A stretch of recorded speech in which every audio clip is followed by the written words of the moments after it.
Hello, good morning, सुप्रभात। जैसा कि आप सभी जानते हैं, छठ पूजा का त्यौहार चल रहा है।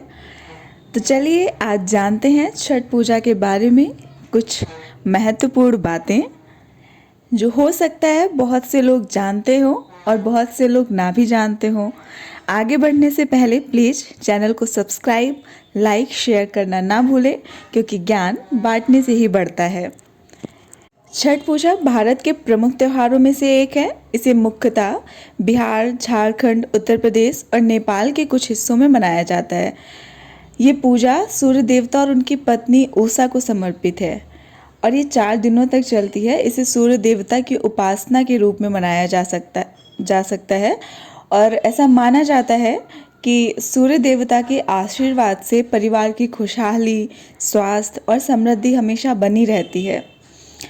मेनली छठ पूजा प्रकृति के जो तत्व हैं, जो नेचर ने हमें दिया है, निस्वार्थ दिया है, जल, सूर्य और पृथ्वी, इनके साथ संबंधों का एक प्रतीक है। छठ पूजा इसलिए भी मनाते हैं क्योंकि ऐसा माना जाता है कि सूर्य देवता की पूजा से संतान प्राप्ति, स्वास्थ्य और धन की प्राप्ति होती है।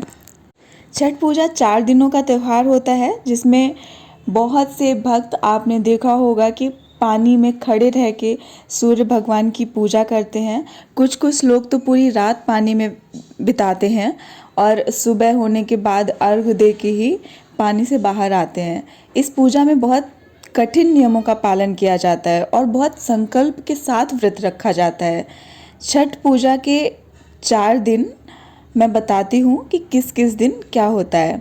पहला दिन, जिसे बोलते हैं नहाए खाए, इस दिन व्रत रखने वाले व्यक्ति पवित्र होकर गंगा नदी या फिर किसी भी तालाब या जलाशय में नहाते हैं और घर में शुद्ध भोजन बनाते हैं।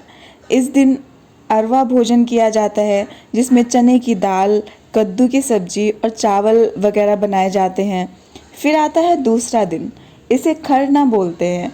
इस दिन उपवास करने वाले व्यक्ति दिन भर निर्जला व्रत रखते हैं और शाम को पूजा करने के बाद गुड़ और चावल की खीर, रोटी और केला प्रसाद के रूप में ले सकते हैं।